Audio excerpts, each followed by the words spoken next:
Okay. I woke up this morning, breath kicking all type of crazy. Fro everywhere. I was gonna write this down, but I said bump all that. Yo, I'ma tell you what I ain't worried about. Another nigga with a hurry mouth. Ain't even thinking about it, just running lip. It's a marathon, not a sprint.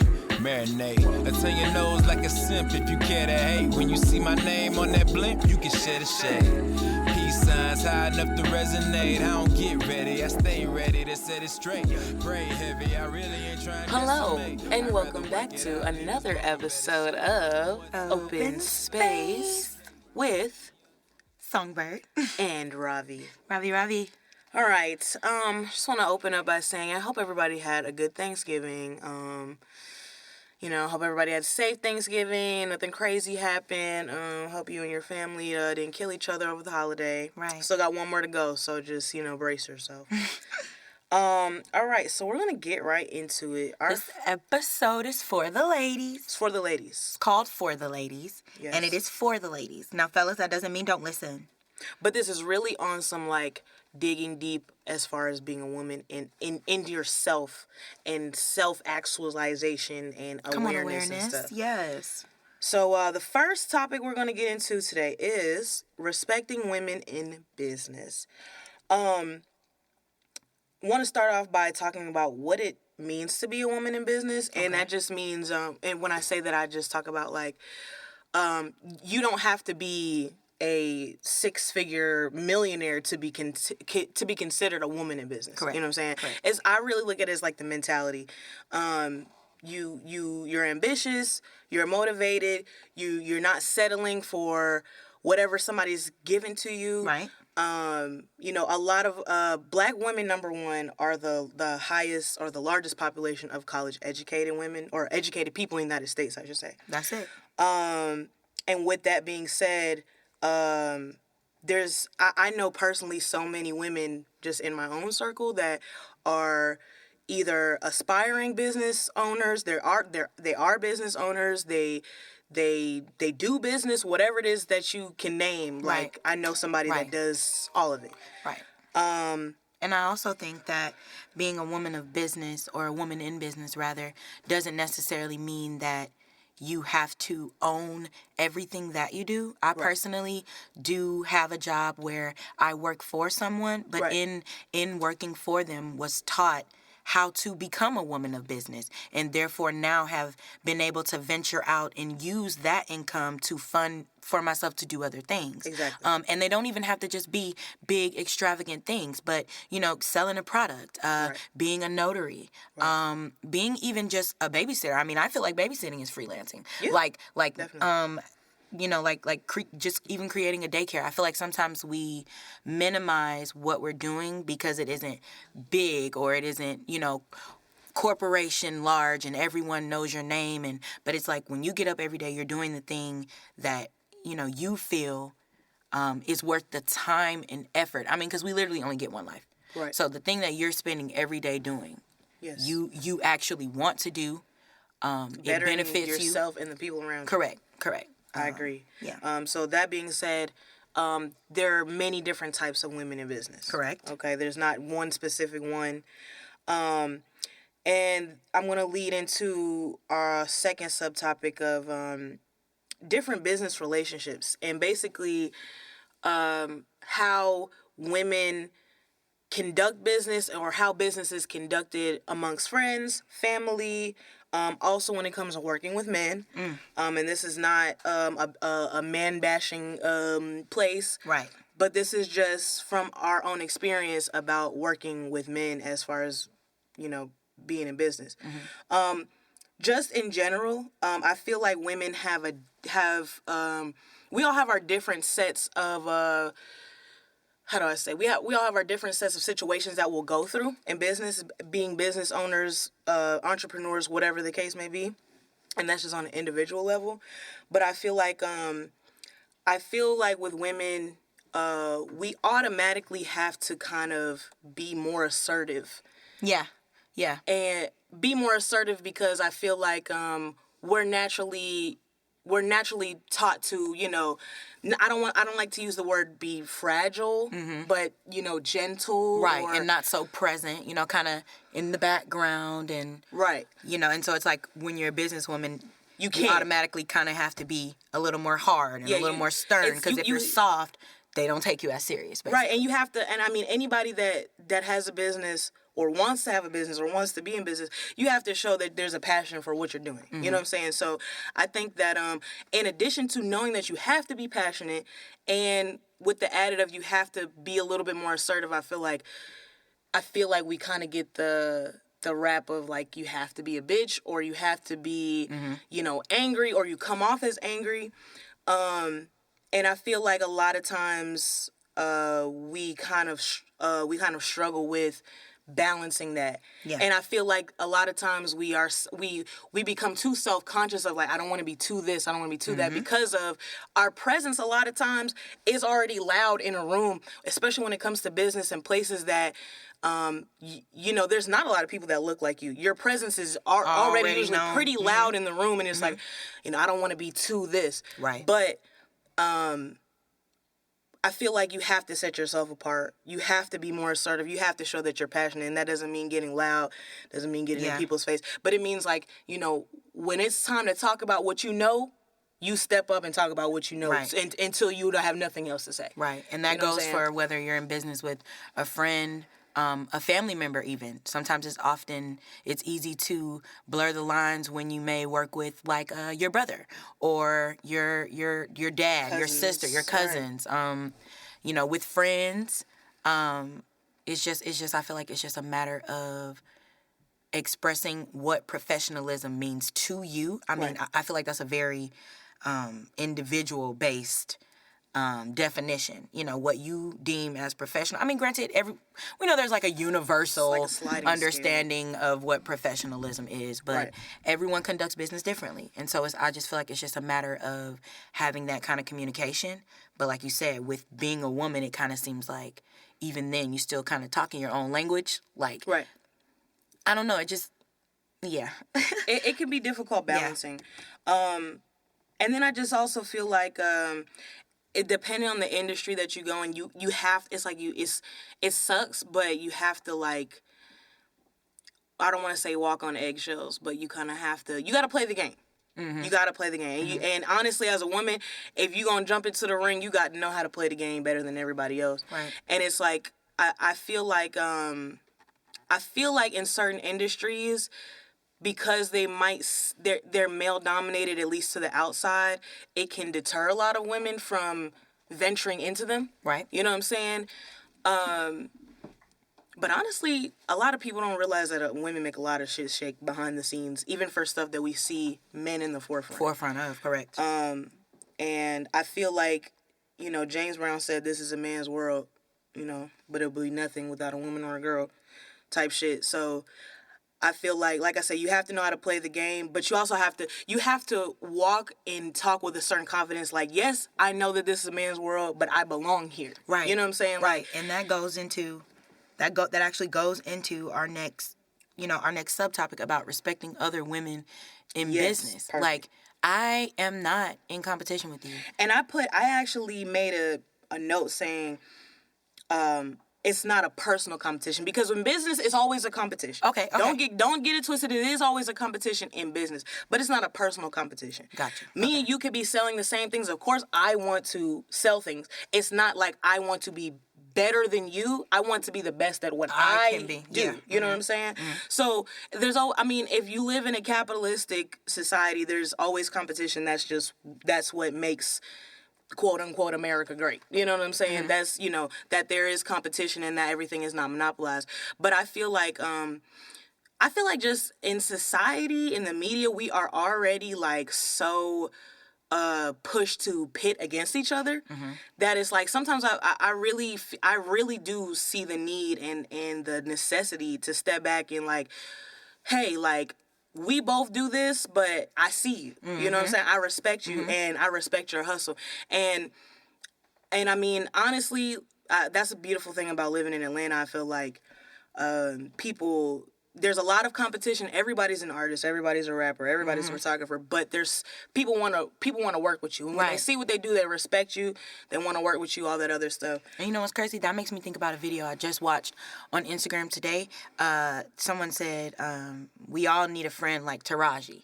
And it was it was just like a montage. I guess that's technically, or like a compilation, whatever, of videos of of Taraji just supporting different black women. Regina, Viola Davis. Yeah, I seen that video. You know, and they're just like, we all need a friend like Taraji, because it's like Taraji does movies too. She's an actress too. Right. But she's up here, you know, like for these women, watching these women win, seeing these women win, because, you know what I'm saying, like essentially by them winning, she wins. Exactly. You know what I'm saying? Like, you know, and I think that, for instance, okay, you're in business. You are much more invested in your different business ventures than I am, but I aspire to be there.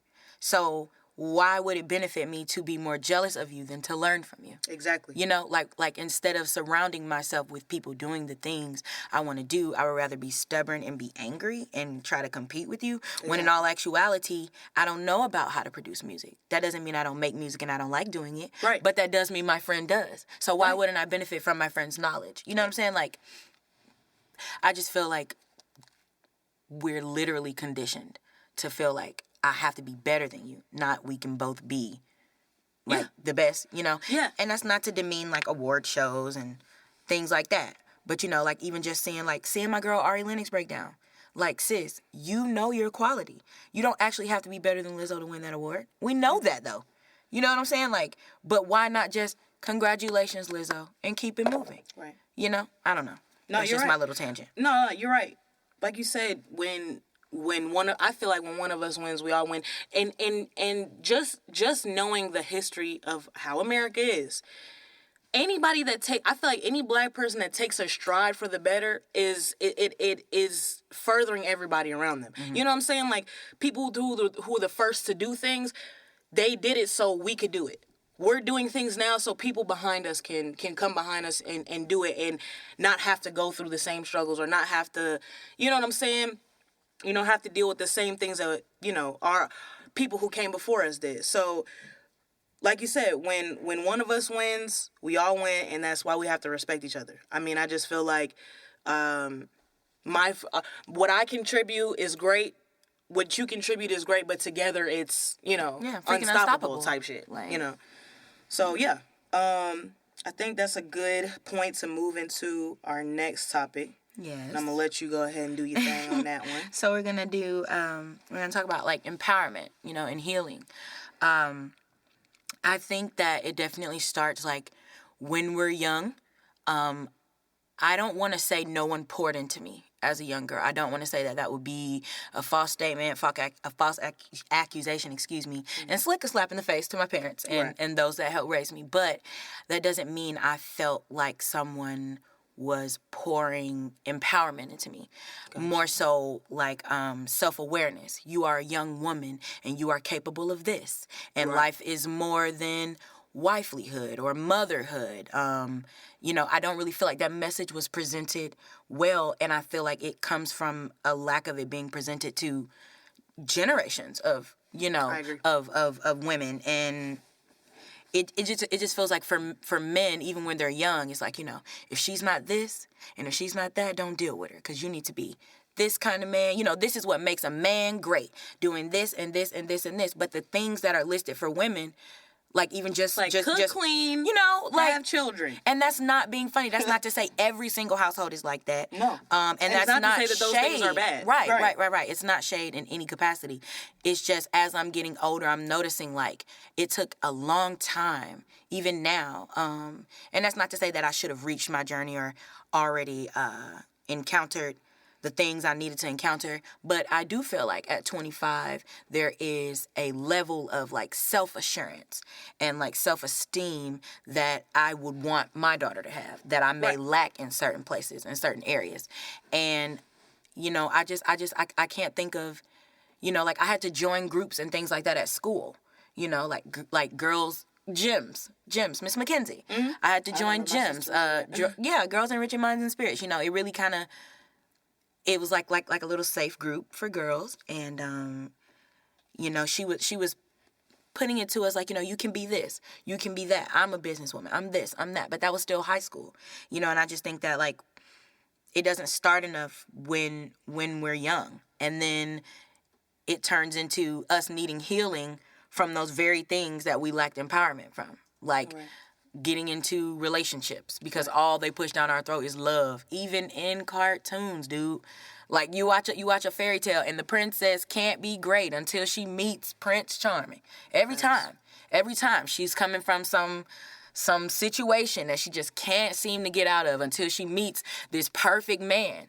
And it's like we beat that into our kids' heads, and it's subconscious. And we don't think about it like that. We're just like, it's just a little fairy tale. It's just a little story. But no, that registers to a young girl like, ooh, so all I need to do is meet my husband. And I'm a victim of saying this. Girl, where's my husband? So I can stop living like this. Where's my husband? So I can da-da-da-da.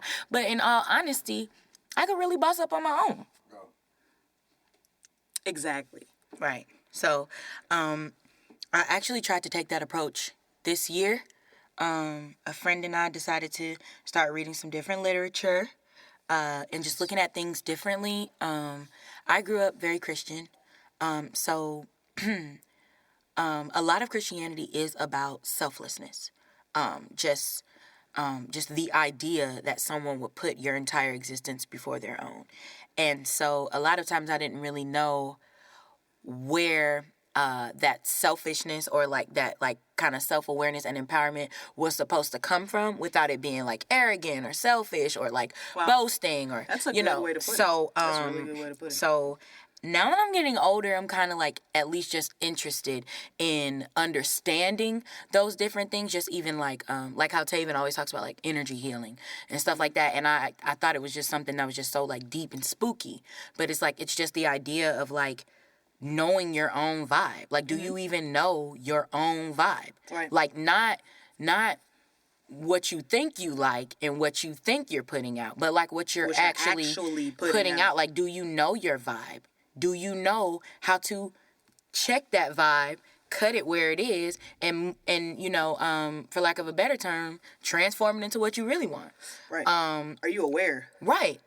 And so I tried to do like different affirmations in the morning. I try to share them with my homegirls. Facts. We do them every morning. I always share them with my homegirls, just like a little bit of, you know, you are this, you know, you are that, and you can walk in that and still be a submissive woman. You know, like you can still be very self-aware and be a submissive woman. You can still be empowered and fit into whatever norm you're trying to, you know what I'm saying, live in and exist in. And I think that's just like a really good place to start. Like, try reading different things.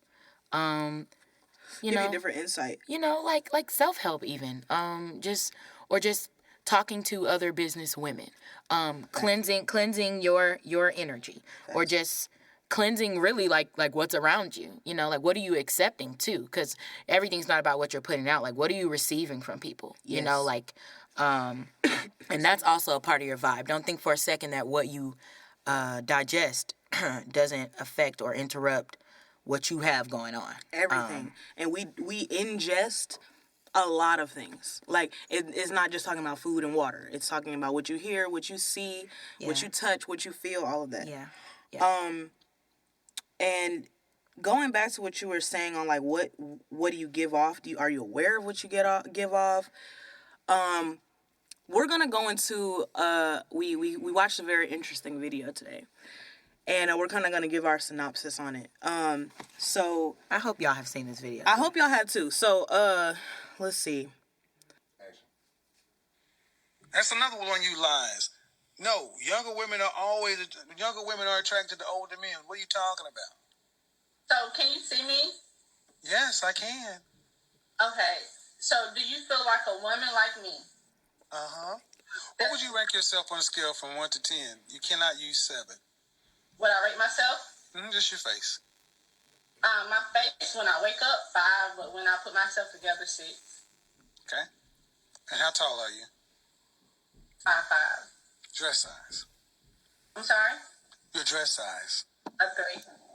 Okay. So that makes you, if you give yourself a 5, that's average. So average-looking women tend not to get high-earning men. They tend to get average men. Okay, I'm going to pause it right there. All right. And I'm going to skip it a little bit further because I want to go to the point he was trying to make. Okay. Average-looking women. Average-looking woman who's older. Average-looking older woman with a 13-year-old son. Average-looking woman with a 13-year-old son with a sketchy baby daddy. This gets worse every time I say something. And now you're asking for a man who's in the top 10% of men. You don't qualify for one. I'm going to stop it right there. Okay. Okay, so I feel like that was a great place to start and stop. Yeah. So the reason why we bring that video up in this is because, well, number one, this morning Songbird, excuse me. She sent it to me this morning, and, you know, we just kind of talked about it. And honestly, off rip, I was like, he's right. I was like, he's right. And I was not like that off rip, just so everybody knows. Oh. I definitely, I was kind of like, excuse my language, but I was like, what the fuck? Right. But I'm going to say this. I said he's right because you have to look at past all the sensational shit he's saying. You have to look past all the triggering things that he's saying. He's talking about baby mamas, talking about baby daddies, talking about how she looks. He called her average. Talking about average and old.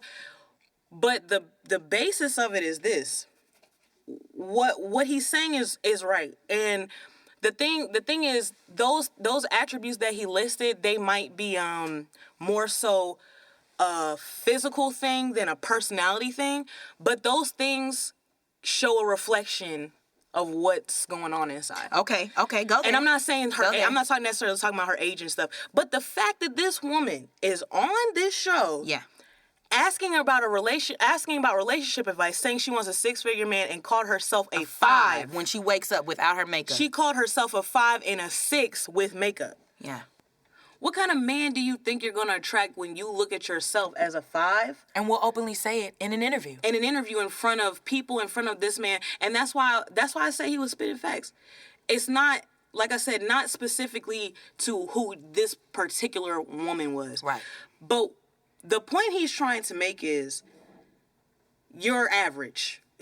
And when he says average, it's not saying it in a bad way. And that's why I feel like a lot of people look at it like, oh my God, average. Because I feel like in this day and age, we're supposed to look at everybody's special. Mm-hmm. Everybody gets a gold star for effort. Everybody A for effort. But if everybody's special, then nobody is special. Correct. Understand that. Correct. And I'm not going to lie. When I first watched it, before Ravi and I talked about it, I even commented and I was like, this is kind of distasteful. And it took for me to, get another perspective to kind of, like, I can see, at least where he was trying to come from. I think delivery sometimes is everything, but something that I've learned just in this past year, everybody's not going to say it the way you want to hear it. No. So you made a good point earlier, Ravi, about how had he said it a different way, she wouldn't have received it the way she probably really needed to. So that tough love stuff is it can suck. It can suck. But honestly, it's like, did it suck because you heard something that you didn't feel like you wanted to hear at that time? But did you comprehend it?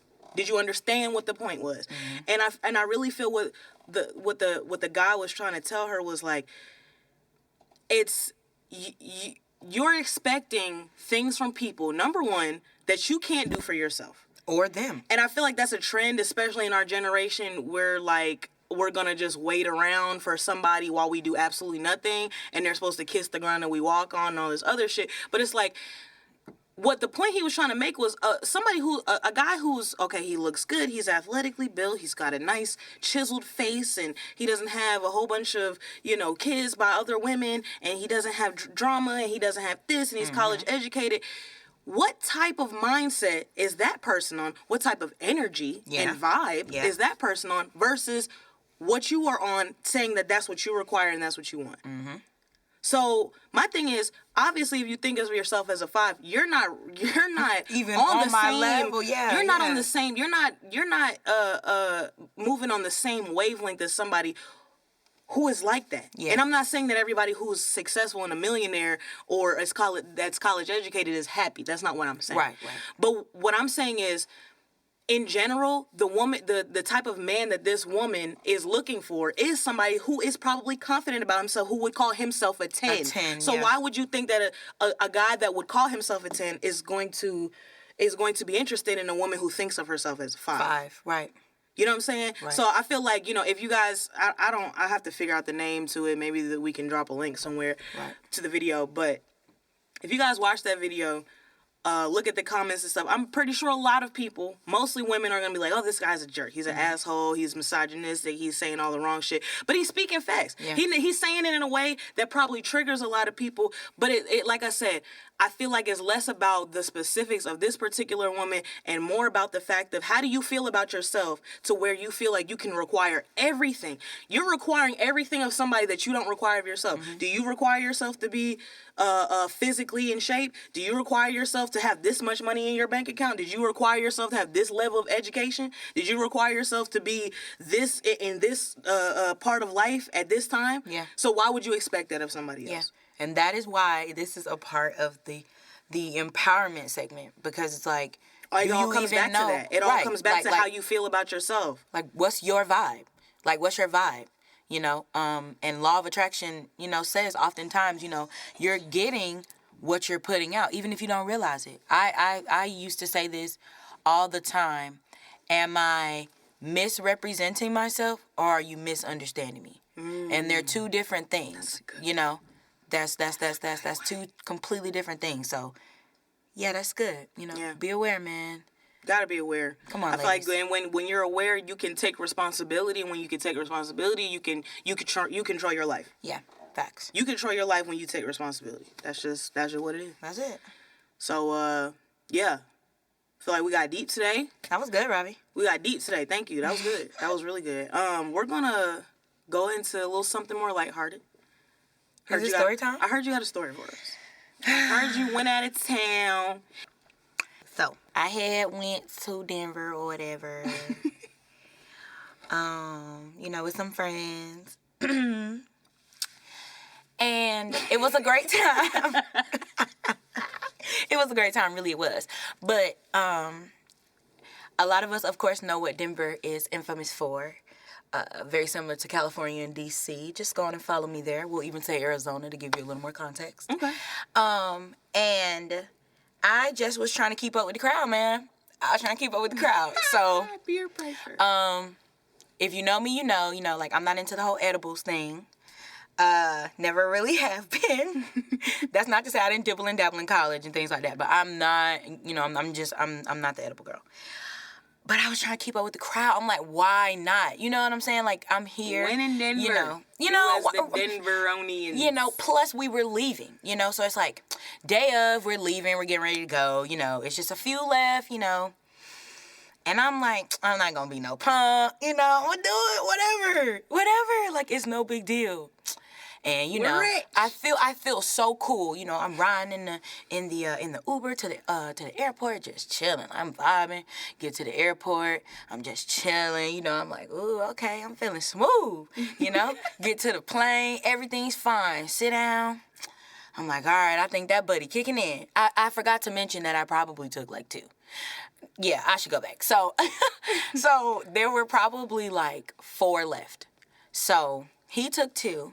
And then I took 1 before we went to the airport. Right. I took another 1 when we got to the airport. Right. Just feeling a little frisky. Okay. Giving it a little razzle-dazzle. You only live once. Spice I up just your turned life. 25. YOLO. Do something strange, Bria. Okay, Songbird, whatever. So, I get on the plane. I'm feeling fine. I start to feel it, like really kicking in. I'm chilling. Everything's fine though. Like I'm just real chill. Plane gets ready to take off. We we just vibing, and even though it's COVID and everything, they're still doing they're serving drinks and like snacks and things like that, but you gotta wait. It's a different experience. You have to wear your mask the whole time. So I have on my mask, I'm feeling good. Miss Edible decided they're going to kick in. So I'm like, all right, I'm gonna just lay back, fall asleep. I was feeling wonderful. I can't tell you how much time went by when I stopped feeling wonderful. But I literally felt like, if you've ever taken a fat burner, when it kicks in and you forgot that you were supposed to eat breakfast at that 30-minute mark. It's like a concentrated caffeine. I promise you, it's like my heart was going to come through my chest. It was just going, right? Now, I'm trying to chill. We on a plane, right? It's already COVID, so everybody's uncomfortable. I have on a mask, so I lean over and I tell them, I'm like, hey, I'm too high. I really got to give it to y'all the way it happened, because if I don't, right, you got to say it how you said it. Right? I was like, I'm too high. Like eyes closed, I got the mask on and everything, right? I'm trying not to do too much. I really am. No, we're on a most. plane. I'm in the middle seat, right? Fuck. There's a guy next to me on the left, and the young man I went to Denver with is on the right. I ain't giving his name for his, he deserves to have his, he's anonymous. So, he's like, just chill, just relax, everything's gonna be fine, whatever. But my head feels like just whoosh, like just everything feels wrong. And I really feel like I cannot breathe. I'm trying not to trip. I got this mask on. In my head, I'm like, don't trip, don't trip, don't trip, don't trip, don't trip. If you do too much, they're going to have to land the plane. They're going to have to land the plane. You are going to be on the news. I don't want to be famous for that. So I had to, really just bring myself down, calm down, calm down. Lady comes with the drink. I'm like, give me a drink, give me a drink, give me a drink. I get my drink, I love ginger ale. I love to get ginger ale. I'm like, give me the ginger ale. She gives me the ginger ale. I drink it really fast. I don't even know. I open it. I'm drinking it. It's gone. She wasn't even gone yet before the ginger ale was gone. They give you a whole can. I'm pretty sure dude's freaking out on the inside, but he remains so cool. Like, that's the perfect energy you need when you're doing too much. He was so chill. Exactly what I needed. But I'm really freaking out. He don't notice. I take a piece of ice out my cup. I got it in my fingers. I got it in my hands. I take the piece of ice. I rub it around my face. I rub it around my head, all over my face, right? Just trying to remain cool and chill, but still way too geeked. Yeah, so I don't really know what happened, but I wound up chilling again. And I just kind of relaxed again. Maybe we watched a movie. I don't want to lie and make up the rest of the story. I don't really remember how I calmed down, but I calmed down. And yeah, the moral of the story, don't do stuff you don't want to do. And it's not that, but the crazy thing is, nobody made me do it. No one was like, man, do it. Come on, bro. Da, da, da. I literally just, in my mind, I was like, bro, why not? We're here. It's not like you can take it with you. Just try, Moral of the story, Denver got that yet. That is also a fact. They got that yet. I have a friend, one time she ate an edible, bro. She ate an edible, went to work, and called me like, hey, can I come over to your house? Because I got to leave work. I'm too high. No way. Anyway. Yeah. So, yeah, that was just... Careful on the plane with edibles. I hope you guys learned something from me. Do not do edibles and get on a plane. Because when you freak out, you can't freak out. Yeah, they're going to have to land that motherfucker. I literally was like, I'm going to be on the news. Yeah. For freaking out on the plane. Because I couldn't handle the gas. Bria, 25, has a complete meltdown on a Delta flight. Then they're going to try to put me in a mental place. Lord, okay. Well, anyway. All right, y'all. So... this is our last little segment. This is my favorite part, actually. We're going to do our Black business highlights. Whoop, whoop, whoop. And today is especially near and dear to my heart. Yes, yes. Studio 1017. Oh, yeah. By Simone Stewart. That's my blood sister. Yeah. Yes, she is a certified master cosmetologist. She's got her papers. She's legit. And she has her own studio suite in Austell. Floyd Road, she's super dope. She does all natural hair. She can do colors. She does locks. She does fabulous braids. Has braided both of our hair all the time. Shameless plug. I have a music video called. I have a song called Tuesday, and in the music video, everybody in the video has had their hair done and had their hair done during that video by her. So check that out. I'm gonna probably try to put a link somewhere for that too. Facts. But yeah, Simone is super dope, super professional, and she will get you right. Like I said, that's my sister, so obviously I've been going to her for as long as she's been doing hair. But I became a client in 2018. Right. I really needed some tribal braids done. I was going to a convention, and I really wanted to support her. I really do like putting my money into people that I know. Of course. It just feels right to support people that I know. So I didn't mind. She did a great job. My mom even was like, "Yo, she did a great job to be so young," because it was a very complex style. And now, even now with the afro I'm currently rocking, and I say rocking because it's cute. Oh yeah, it's Afro Day. She did a phenomenal job with my wash and deep condition, and it just felt good to feel like I'm at the salon again. Like, because as a lot child, of people don't wash hair no more. Washing hair, yeah. And I was about to say, like, when I was a child, we didn't really go to the salon a lot. My mom is very, well-rounded with doing hair, so we didn't really have to go to the salon. But when we did, I really enjoyed being able to lay back in the little shampoo bowl and just really not have to do anything. Like, it's so stressful for people like me because I don't like to do my hair. Right. So it's stressful, like, to have to wash my own hair and all of that. So you guys really do need to check her out. Very ambitious, very, goal-oriented. I think she's extremely professional. Yeah. That's my girl. Yeah. And, yeah. Follow her on Instagram at Studio 1017. Yeah. And we'll attach, like, links and everything. Facts. So that has been a fabulous fire episode. I think so too. Of OpenSpace. Yeah. I want to thank everybody who helps us with this production. We want to thank DJology. Oh yeah, for sure. We also want to thank our boy Nick Swain. Keep it Swain. I want to thank you, Songbird. Thank you very much. Thank you, Ravi. Yes. We want to thank you guys for listening too. Yeah. We put this vision together, literally. So, thanks for listening. And we're going to leave you with this, as we will do and always will do. Happy hoes ain't hating, and hating hoes ain't happy. At all. Ever. All right. Peace. Yo, I'ma tell you what I ain't worried about. Another nigga with a hurry mouth. Ain't even thinking about it, just running lip. It's a marathon, not a sprint. Marinate. I turn your nose like a simp if you care to hate when you see